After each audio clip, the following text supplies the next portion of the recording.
Why does the Vatican, one of the most secretive and powerful institutions on earth, still train exorcists behind closed doors? Not just a few. Over 250 priests, trained in ancient rites most people don't even believe in anymore. They say possession is rare. They say evil is symbolic. And yet, their most sacred documents tell a different story, a story of spiritual intrusion, of entities that cling to the soul like shadows, of rituals whispered in Latin to cast out what science refuses to name. Why the secrecy? Why the contradiction?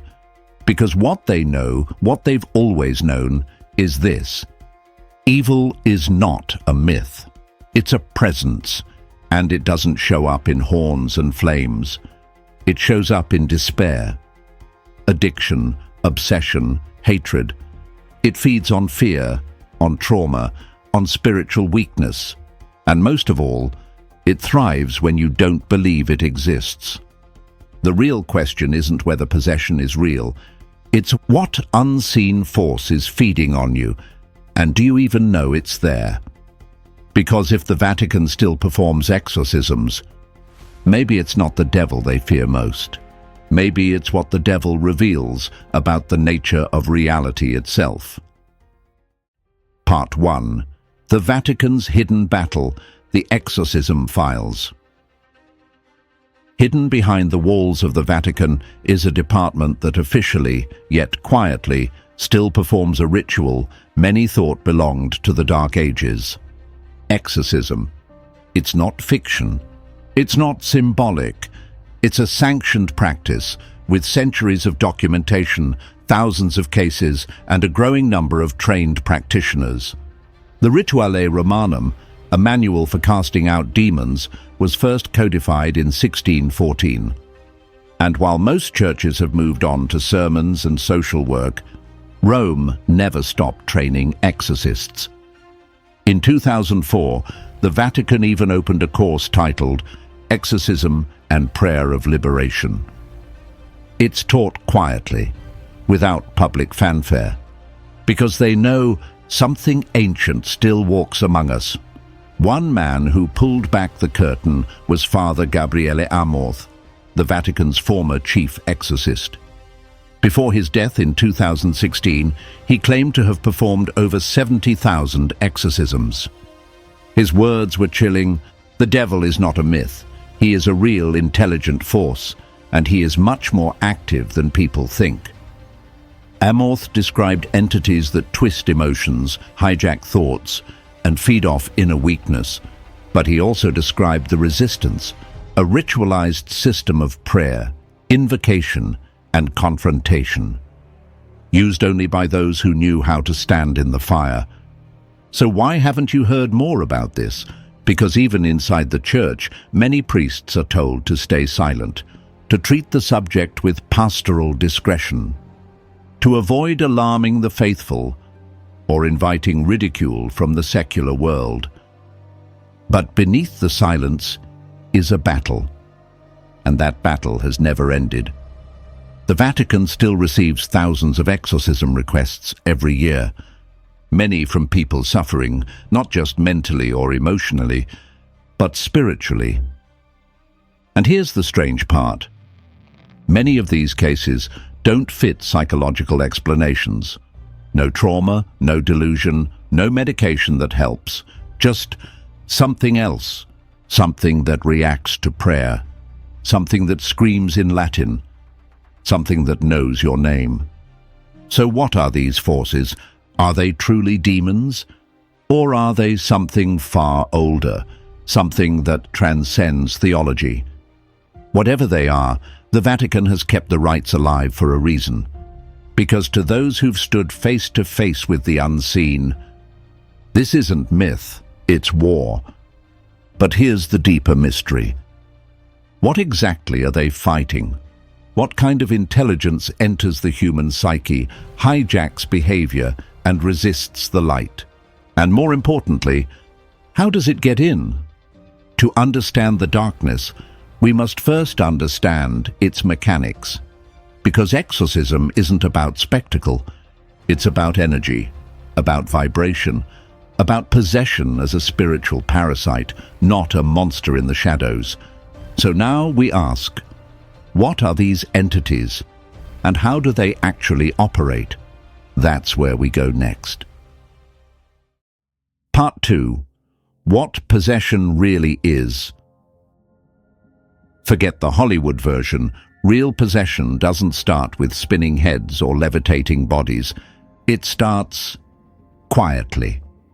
A subtle pull, a thought that isn't yours, a wave of rage or despair that seems to rise from nowhere. Possession, in its truest sense, isn't about control. It's about access. It's the slow erosion of the self, the hollowing of the soul, from the inside out. Mystics across the ages, from Gnostic initiates to Vedic seers and tribal shamans, have all described it. They just used different names. In Gnostic texts, dark archons infiltrate the psyche to distort divine awareness. In Hinduism, asuras and lower entities attached to disturbed prana, life force. In shamanic cosmology, soul loss creates a vacuum, and nature abhors a vacuum. But the core experience is the same. A foreign energy moves in, and the true self begins to fade. This process unfolds in stages: influence, subtle mental and emotional nudges, paranoia, fatigue, confusion, obsession, fixation on dark thoughts or compulsions, addictions, destructive cycles, oppression, energy drain, sleep paralysis, voices, escalating despair, possession, the ego fractures, the body remains, but someone or something else is home. And here's the unsettling truth. Most people who are possessed never know it, because it doesn't always look dramatic. It often looks normal. It looks like unshakable anxiety, like self-loathing that won't die, like sabotage, addiction, or chronic hopelessness. You may not be levitating, but if your will has been hijacked, your energy drained, your joy erased, then something has gotten in. This isn't superstition. It's spiritual mechanics. Just as your body can be infected by viruses, your energy field can be breached by entities that resonate with your wounds. They don't possess randomly. They enter through resonance, through trauma, through prolonged fear, through suppressed rage or generational pain. This is why certain people are more vulnerable than others. Because possession is not about punishment, it's about vibrational access. The lower your frequency drops, the more porous your aura becomes. And this is exactly why the ancient texts were so obsessed with purification, protection, and alignment. Because to the ancients, your body was a temple, and your aura was the gate. Which leads us to the real question. How do these forces actually enter? What opens the door? What patterns, behaviors, or energies create an invitation? Because darkness doesn't need to break in, it only needs to be allowed. And in the next part, we'll uncover how that door opens and how to keep it shut. Part 3. Portals, triggers, and energetic vulnerability. Possession doesn't begin with demons, it begins with open doors. And those doors are almost always emotional. Trauma, addiction, shame, self-hatred. These are not just psychological scars. They are vibrational signatures, and to certain entities, they are invitations. When your frequency drops low enough, when your aura cracks under grief, rage, or despair, you don't need to summon darkness. It finds you. Let's break this down. In energy work, your aura is more than a glow. It's your spiritual immune system, a field of resonance that holds your soul's coherence. But what happens when that field becomes unstable? Every moment of unresolved trauma, every cycle of addiction, every suppressed emotion you refuse to feel, creates a ripple, a distortion, and over time, those distortions become fractures. Little rips in the fabric of your spiritual body. You may not see them, but you feel them. Chronic fatigue, intrusive thoughts, magnetic attraction to chaos and drama, the sense that something is off, but you can't name it. Modern psychology might call this fragmentation. Energy workers call it leakage. Mystics call it vulnerability. And across traditions, from Gnostic to shamanic to tantric, the pattern is clear. Where there is unconscious pain, there is an entry point. This is why spiritual protection isn't just about prayers or salt circles. It's about emotional sovereignty. Because the most powerful shield is a fully integrated soul, and yet, in a world built on distraction, overstimulation, and spiritual amnesia, most people are leaking energy constantly. Endless scrolling, constant stress, suppressed sexuality, unprocessed childhood wounds, all of it creates an aura full of static. And in that static, something else can slip in. This is how entities don't just enter individuals. They attach to lineages, to cities, to entire cultures, because the collective shadow is just as potent as the personal one. This is why rituals of purification, fasting, silence, and shadow work were at the core of every mystical path. Not because the ancients were superstitious, but because they understood energetic law. Possession isn't random, it's resonant. You attract what matches your unconscious field, and if you don't claim your space, something else will. Which brings us to the next question. If this is known, if spiritual vulnerability is a real energetic phenomenon, why has this knowledge been buried? Why are we told possession isn't real, while the most powerful religious institution on earth secretly trains elite exorcists? In the next part, we'll reveal the hidden war between truth, fear, and control. Part 4. Why the Church concealed spiritual warfare. If possession is real, if spiritual intrusion is a phenomenon ancient cultures understood for thousands of years, then we must ask, why has it been buried? Why does the Vatican publicly downplay what it privately prepares for? The answer lies in control. You see, true spiritual knowledge is liberating. It gives individuals the power to heal, protect, and transform themselves.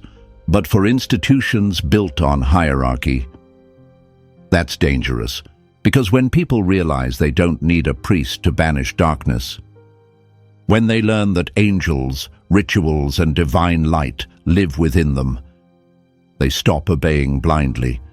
They stop fearing. They stop outsourcing salvation. And so a decision was made, not all at once, but across centuries. Exorcism became myth. Possession was rebranded as mental illness. Mystics were called heretics. Healers were branded witches. And the knowledge that once lived in temples and sacred groves was burned with the bodies of those who carried it. Inquisitions weren't just about heresy. They were about erasing spiritual sovereignty, because those who could see the unseen, who could name the shadows moving through the world, were a threat to the ones writing the rules. Better to mock the sacred, to call it superstition, to reduce exorcism to Hollywood horror, and make the whole thing a joke, because if people ever remembered the truth, that the battle between light and shadow is not just symbolic, it's energetic, and it's happening all around us. Then the illusion would begin to crumble. You see, it was never about protecting people from fear. It was about protecting power from awakening, because what happens when the masses remember that spiritual interference isn't fantasy, that demons don't wear horns, but speak through systems, beliefs, and unhealed pain. What happens when the veil lifts and people begin to feel the vibration behind the mask? The burning of witches wasn't a purge, it was a cover-up, the silencing of shamans, mystics, and medicine women. Was not about doctrine. It was about keeping the keys to spiritual protection locked away. Because if you awaken, if you reclaim the ability to discern, shield, and summon divine energy, then you no longer fear the dark. You face it, you transmute it, and no church, no empire, no institution can survive an army of awakened souls. But here's the truth they couldn't destroy. Knowledge never dies. It only hides. It transforms. It passes from mouth to mouth, dream to dream, soul to soul, until it reaches you. And now, after centuries of silence, the rituals are returning. The fire is rising. Because the next generation of spiritual warriors won't come from cathedrals. They'll awaken from within. In the final part, we'll explore what real spiritual power looks like, and how to protect your soul in a world where darkness wears many faces. Part 5. Reclaiming Spiritual Sovereignty. Exorcism isn't about shouting ancient words at shadows. It's not a theatrical battle with demonic figures. It's something much deeper, much older. It's the sacred act of remembering your own light and reclaiming what was never lost. Your spiritual sovereignty. Because the greatest deception wasn't that evil exists. It's that you were told you needed permission to confront it, that you needed a priest, a ritual, a higher authority. But the truth is this: you are the authority, you are the temple, you are the flame, you are the one the darkness fears. Because darkness doesn't retreat from fear. It retreats from clarity, from awareness, from the light that can't be dimmed, because it was forged in the soul's own fire. So how do we reclaim this inner dominion? Not with aggression, but with alignment. Cleanse your aura regularly, just like you would wash your hands. Use smoke, salt, water, breath, sound, not as superstition, but as energetic hygiene. Clear ancestral burdens. Some of what you carry didn't start with you, but it can end with you. Through prayer, ritual, intention, and forgiveness, you release the weight of unseen generations. Invoke the inner light. Every tradition has a version of it. Christ, consciousness, the Atman, the Shekinah, the higher self. It's the immortal flame within that no demon, no fear, no trauma can extinguish. And most importantly, know who you are. Because shadow only lingers where identity is weak, when you stand firm in your truth. No external force can penetrate your field. You don't need to scream at the dark. You need only to shine. This is spiritual sovereignty, not the absence of fear, but the presence of something stronger. Because here's the great secret, one even the church couldn't erase. The soul doesn't win by fighting shadows. It wins by radiating so fully that the shadows have nowhere left to hide. Imagine this. A soul stands in the center of a storm. Darkness swirls, voices scream, the air thickens with shadow. But the soul doesn't flinch.